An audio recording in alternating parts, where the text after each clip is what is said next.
我係何偉林 William， 咁我係第9屆嘅校園藝術大使。Hello， 我係 Polly， 我係第3屆嘅校園藝術大使，亦都係咧今屆嘅深化藝術課程嘅導師。呢個 course 咧係關於書法同埋霓虹燈嘅聯成，除咗一啲代表中華文化嘅書法啦，我亦都特別加入咗香港獨有嘅北魏真書入去，喺以前嘅舊招牌非常之常見，仍然存在喺我哋香港嘅日常生活入邊。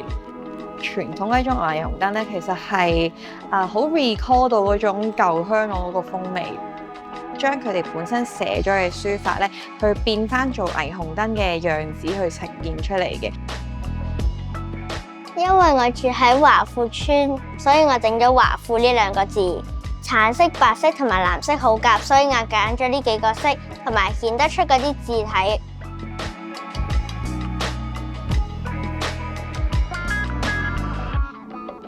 深水埗呢個字嘅話咧，佢本身嘅筆畫較多，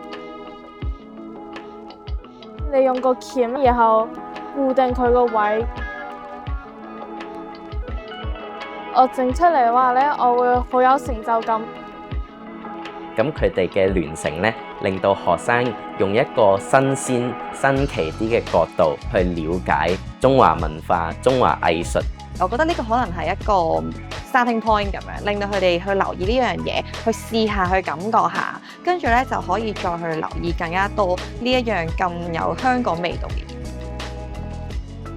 我由一個學習者變成一個導師，但係我對藝術嘅態度係冇改變嘅。就算我喺教學生嘅過程之中咧，我都可以學習到新嘅嘢。當年就係我俾人開咗嘅眼界啦，睇多咗好多唔同嘅嘢，接觸咗唔同嘅人啦，去做翻導師嘅身份嘅時候咧，即係某程度上就係我都好想帶到一啲學校以外嘅嘢俾佢哋咯。無論係我識到新嘅同我一樣熱愛藝術嘅朋友啦，或者係學到新嘅藝術技法啦，感激嘅一次學習機會。期待同觀眾可以介紹我嘅作品咯，係咯。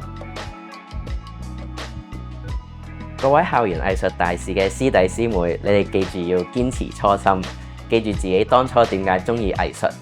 只要堅持咧，就可以發現更加多嘅新可能。好好享受創作，為你帶嚟嗰個樂趣咯。因為有好多資源喺大家嘅身邊啦，而呢啲唔同嘅小經驗咧，都一定可以成為你長大可能真係有嘢想去做嘅時候係好重要嘅一啲養分咯。